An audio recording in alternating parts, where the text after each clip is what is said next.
নমস্কাৰ বন্ধুসকল, মোৰ নিয়তৰ চেনেললৈ আপোনালোকক সকলোকে স্বাগতম জনাইছোঁ। আৰু আজি তাইৰ গাটো বেয়া, সেইবাবে আমি হস্পিটেল যাবলৈ বুলি ওলালোঁ। আৰু আটাইবিলাকে সাজু হ'বলৈ আৰম্ভ কৰিলোঁ। আৰু ইয়াক ঘূৰি আহি আমাক বেগ চেক পেকিং কৰাত আমাক সুবিধা কৰি দিলে।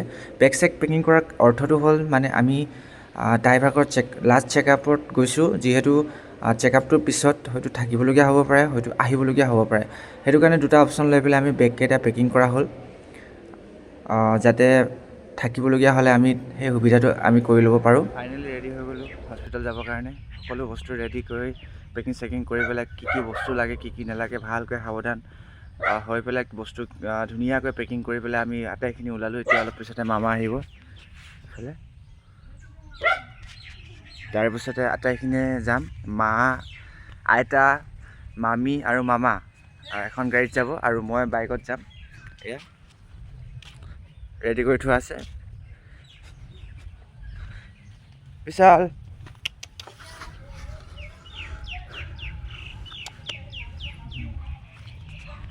আশা কৰোঁ আটাইবিলাক, ভগৱানক এটাই আশা কৰিছোঁ যে আটাইবিলাক ভালে কুশলে যাওক।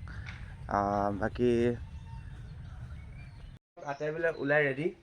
আৰু কি বস্তু ৰেডি কৰিবলগীয়া হ'ল যোৱাৰ সময়ত সেইবিলাক মানে মাহঁত বা আপোনালোকে জানিব পাৰিব। এবাৰ সুধি চাইছোঁ ৰ'ব। মা ওলাই ৰেডি হ'ল, মানে কি ৰেডি কৰিবলগীয়া হ'ল, কি হেৰি কৰিবলগীয়া হ'ল কৈ দিয়া। বোৱাৰীজনী হস্পিটেল নিবলৈ ওলাইছোঁ এই ল'ৰা ছোৱালী জন্ম দিবৰ বাবদ। আপোনালোকৰ আশীৰ্বাদত কি হয় ভগৱানে প্ৰাৰ্থনা কৰিছোঁ, যাতে একো কষ্ট নহওক, ভালে কুশলে হওক। তাৰপৰা এতিয়া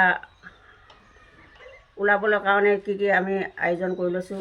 ধৰি লওক প্ৰথমতে আমি সেৱা শুশ্ৰূষা কৰিলোঁ, বয়োজ্যেষ্ঠজনক সেৱা কৰিলোঁ, কৰি পেলাই কাপোৰ কানি যিমান যিখিনি বস্তু লাগে সেইখিনি সকলো বেগত ভৰাই লৈছোঁ। এতিয়া লৈ পেলাই এতিয়া গাড়ী আহিব, তাৰপৰা আমি তাত বস্তু মানে একেবাৰে গোটেইবিলাক লৈতো যোৱা নাই আমি। আৰু কিবা কিবি দৰকাৰ হ'লে মানে আকৌ ল'ব আহিবলগীয়া হ'ব পাৰে। দৰকাৰ হ'লে আকৌ ঘৰৰ পৰা নিব লাগিব।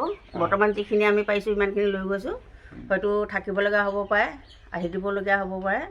গতিকে তেনেকৈ আমি আজি ভগৱানক নাম লৈ পেলাই আজি হস্পিটেললৈ আমি ওলাইছোঁ, যাতে আপোনালোকৰ আশীৰ্বাদতো ভালে কুশলে হওক, কাৰো যেন কষ্ট নহওক, এইটো ভাবিয়ে আজি আমি ৰাওনা হ'ব লৈছোঁ ৰাজ হস্পিটেললৈ তিনিচুকীয়া। ভয় কিমান লাগিছে কৈ দিয়া, ফিলিংছটো কৈ দিয়া অলপ ৰাইজক। এতিয়ালৈকে ভয় লগা নাই। হা এতিয়ালৈকে ভয় নাই লগা? এতিয়ালৈকে ভয় লগা নাই, একেবাৰে ভয় কৰিব নাই। সাহসেই লক্ষী, ধৈৰ্যই সাৰথি। সাহস কৰিলে একো নাই। ভয় নাই লগা? এতিয়ালৈকে সেনেকৈ ভয় লগা নাই। মুখখন চাওকচোন, আপোনালোকে নাৰ্ভাছ লাগিছে নে? নাৰ্ভাছ লাগিছে নে? চাওকচোন মুখখন, চেহেৰাটো চাওক। লাগিব পাৰে অকণমান চকান্ত হ'ম ন, তথাপিও অলপ চলপতো হ'বই বাৰু, সেইটো হয়। ইয়াক শুই ৰৈ আছে। তেতিয়া ক'ব যে আমাৰ বোলে ডক্টৰে এইদিনাখন, তেতিয়া পাছতহে জিঅ'টো উৰিব। জিঅ'টো উৰিলে কেনেকৈ হ'ব আকৌ? জিঅ'টো উৰিলে হ'ব জানো কওকচোন? আমি ইমান ধুনীয়াকৈ ওলাইছোঁ মেলিছোঁ। একো নাই, ভয় কৰিবলৈ কথা নাই। সাহসেই লক্ষী, ধৈৰ্যই সাৰথি। আপোনালোকৰ আশীৰ্বাদ কৰিব, যাতে ভালে কুশলে হওক, একো কষ্ট নহওক, একো যেন বেছি টকা পইচা খৰচা নহওক, সেইটোকে আপোনালোকে আশীৰ্বাদ কৰিব। কমেণ্ট দিব দেই।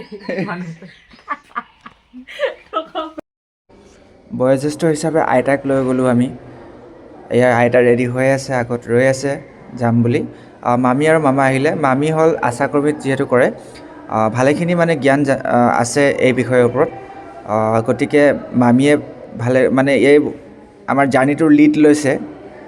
এয়া আটাইবিলাক নথি পত্ৰ লৈ ল'লে আৰু মামীহঁত আগত গৈ আছে, মই পিছত গৈ আছোঁ। এয়া য'তে গ'লেও মানে মই মোৰ বসন্তীখন কেতিয়াও এৰি নিদিওঁ। ই মানে বহুত লগ দিছে আগৰ পৰা। মই ডিউটি গ'লেও মোৰ বসন্তীতে মই যাওঁ। আৰু মানে আজি এই শেষৰ মানে ধুনীয়া এটা সময়তো আজি এই বসন্তীয়ে মোক লৈ গৈছে তিনিচুকীয়ালৈ। সেইকাৰণে মানে মই মোৰ বসন্তীখনক বহুত বেছি ভাল পাওঁ। এয়া মামাহঁত আগত গৈ আছে আৰু মই মোৰ বসন্তীৰ লগত পিছত গৈ আছোঁ।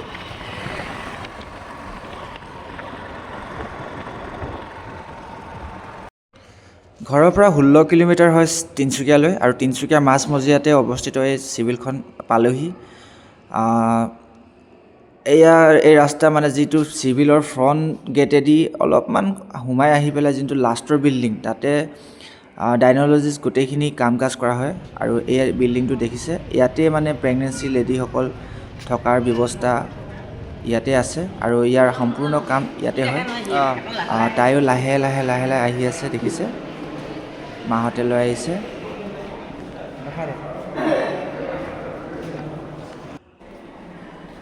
মনত অলপমান ভয় লৈ পেলাই তাই আহি আছে লাহে লাহে, কি হ'ব কি নহ'ব।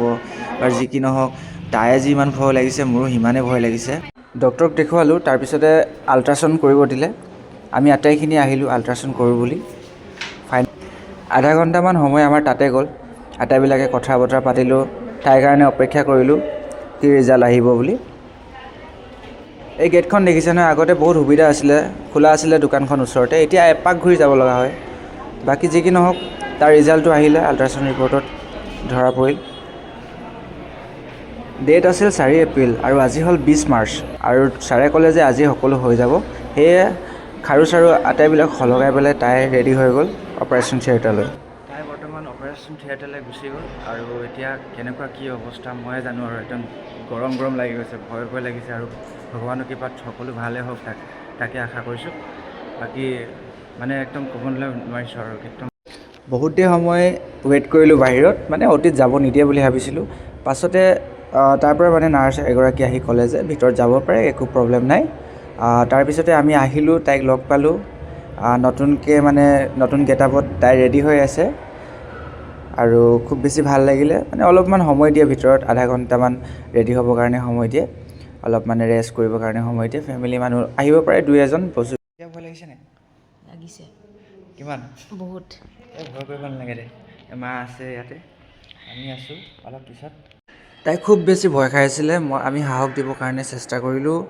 তাৰপিছতে আমি কেবিন ল'বৰ কাৰণে বাহিৰৰ পৰা ফৰ্ম এখন আনিব গ'লোঁ। মোৰ ভাইটি নয়নো আহিলে, নয়নৰ লগতে কেবিনৰ ফৰ্ম আনি পেলাই আমি ছাৰৰ পৰা ছাইন কৰি, যিজন ছাৰে চাই আছিলে, ছাইন কৰি পেলাই আমি কেবিনৰ যিটো মেইন ৱাৰ্ড তাত আমি জমা দিলোঁ।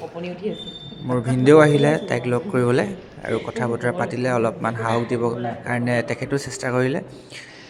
অপাৰেশ্যন থিয়েটাৰত ফাইনেলি সোমালে গৈ। বহুত বেছি ভয় লগাৰ এইটো সময় আৰু বহুত মই ভগৱানক প্ৰাৰ্থনা কৰি আছোঁ। মাও আছে, মাও ভগৱানক প্ৰাৰ্থনা কৰি আছে যাতে সকলো ভালে কুশলে হৈ যাওক।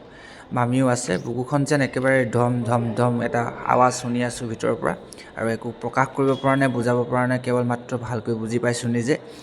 অলপ সময় ৰখাৰ পিছত ভিতৰৰ পৰা মাতিব গ'ল, বোলে গগৈ ক'ত আছা? মই মাত দিলোঁ, অঁ ছাৰ ইয়াতে আছোঁ। তাৰপিছত মাত চাত বন্ধ। মোৰ ভিতৰত গ'লোঁ, ভিতৰত গৈ পেলাই ক'লে যে কংগ্ৰেচুলেশ্যন, তোমাৰ ল'ৰা হৈছে।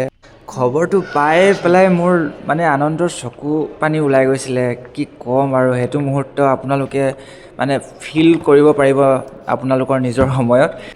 ভিডিঅ'বিলাক বনাই ৰাখিছোঁ যাতে মানে স্মৃতি হৈ থাকক মানে আমাৰ মুমেণ্টবিলাক, আৰু কেতিয়াবা ল'ৰা এজন যাতে ডাঙৰ হ'লেও চাব পাৰোঁ ভিডিঅ'ত, এনেকৈ আমি এনেকুৱা সময়বিলাক কটাইছিলোঁ বুলি। লগালগ মই গুচি গ'লোঁ তিনিচুকীয়া ফাৰ্ষ্ট ক্ৰাইত। তাত মানে কিছুমান অলৰেডি বস্তু আনি থোৱা হৈছিলে, তাৰো কিছুমান শ্বৰ্টেজ হৈ গৈছিলে। মানে মানুহ যিমানে পাৰফেক্টকৈ বস্তু আনিলেও বা কিবা কৰিলেও মানে কিবা নহয় কিবা এটা কম থাকেই। সেইটো লগালগ গৈ পেলাই মই যিটো বস্তু দৰকাৰ আছিলে, মই আনন্দত মানে ক'ব পৰা নাই। মানে মই ক'লোঁ যে ভাইটি, মাহী ল'ৰাটোক ক'লোঁ যে ভাইটি তুমি ব'লা মোৰ লগত, মই মানে মাথাটো কাম কৰা নাই। মানে ইমানেই ফূৰ্তি লাগিছে, মানে কনফিউজনত মই বেলেগ কিবা আকৌ পাহৰি যাব পাৰোঁ, আকৌ আনিবলগীয়া হ'ব পাৰে। আৰু ইমান অহা যোৱা কৰিবলৈনো তেতিয়া সময় ক'ত থাকে। সেইকাৰণে সিও মোৰ লগত গুচি আহিল আৰু মোৰো সুবিধা হ'ল সি অহাৰ কাৰণে। বস্তুবিলাক ধুনীয়াকৈ হাতত ধৰি পেলাই লৈ যাব পাৰিম বুলি ভাবিলোঁ।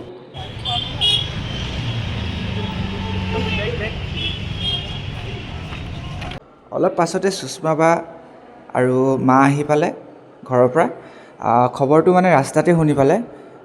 ইয়াৰ পৰা মানে ঘৰ 60 up to 65 কিলোমিটাৰ তেনেকুৱা হ'ব, মানে অলপ সময় লাগে।